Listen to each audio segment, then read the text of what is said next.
কি মাছ বলেন তো? তেলাপিয়া মাছ। আমি জানি আপনারা যারা মাছ পছন্দ করেন সবাই চিনে থাকবেন যে এটা তেলাপিয়া মাছ। তো আজকে আমি তেলাপিয়া মাছটাকে একটু অন্যভাবে রান্না করেছি। সবসময় কিন্তু একভাবে খেতে ভালো লাগে না। আজকে আমি রান্না করলাম সরিষার তেলাপিয়া।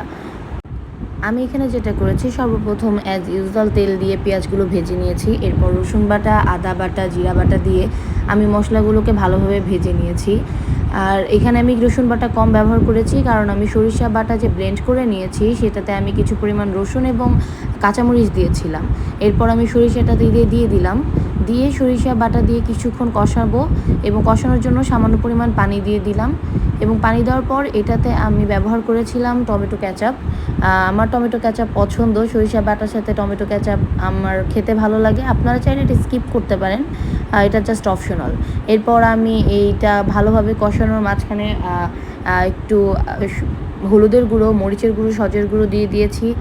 এখানে আমি মরিচের গুঁড়োটা কম ব্যবহার করেছি কারণ আমি কাঁচামরিচটা বেশি পছন্দ করি রান্নার ক্ষেত্রে। এরপর মশলাগুলো ভালোভাবে কষানো হয়ে গেলে আমি এখানে সামান্য পরিমাণ পানি দিয়ে দিয়েছি এবং পানিটা বলক হতে দিয়েছি।